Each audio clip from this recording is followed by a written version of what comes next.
Hey, Jay Clark here, RacerX Tested. Today we're going to give a little tip on installing a Tokyo Mod's ignition box. Really cool mod. I mean, it is pretty pricey, and we've talked in the past about mapping. This kind of gets you to beyond where you don't need your own software. They give you 10 presets, and they'll even work with you and program it to whatever you want. So it is pretty pricey, but for hardcore racers, most race teams, a lot of teams use this box, this type of box, and either programmed by Tokyo Mods or themselves.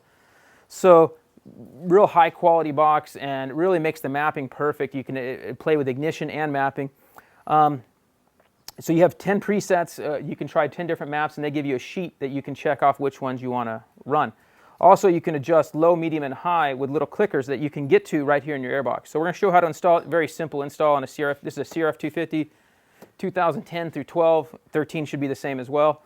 And then CRF 450, 09 to 12. And I think the 13, as far as box and everything we're talking about, would be about the same information as well.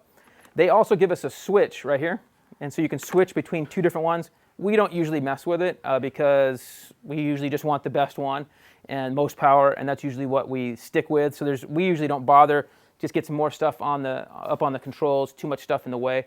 But you can put and have a different one, like a little bit less for, say, when the track's watered much. You can back it off a little bit for a little smoother conditions and rougher conditions. You can change it around. So we'll give you some tips on installing the Tokyo Mods box right now.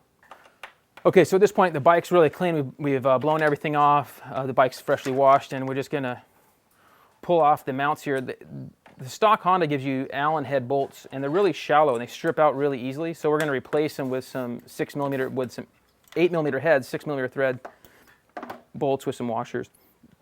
So you simply undo it, and it pulls right back. It's attached to the airbox, the mounting frame, and then it just takes one finger. We can help Dave here and hold up, and you can pull right off. And that's as simple as that is all you do.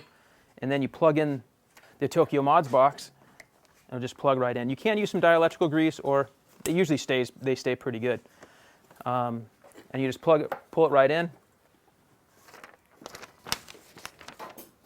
And once you get it in place, then you'll be able to look at the different dials of where you can do your presets. So if you can't walk it, sometimes you can use a screwdriver to help you walk it on. Dave's pretty good. He's got it on without. So we're going to show putting on, we actually have these new bolts right here. The ones with these 8 heads are a lot better. These are shallow and strip out, and once you put them on a couple times, it's bad news. So we just go with the 8 heads back on real easy.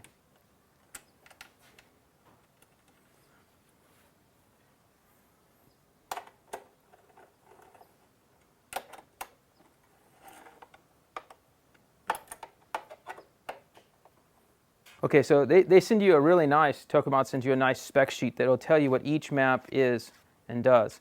We usually run it in number 1 or 7, simple enough. Okay, so this dial right here does our presets to the different maps. And right now we're going to switch it to number 1, right there. And then as you're at the track, you can add or take away fuel. One click is about 3%, so it's pretty significant. So you wouldn't want to do more than one click at a time, low, mid-range, and top end. So they're real simple, they're easy to adjust, just little clickers, and then you can work with Tokyo Mods to get your exact map you want. But really good setup, really simple to install, as you can see.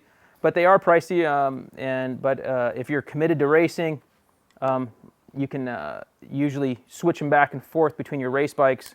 And that tends to be the way most guys will do it, is have one good box, switch it between their different bikes, their different 250s, whatever brand they're riding.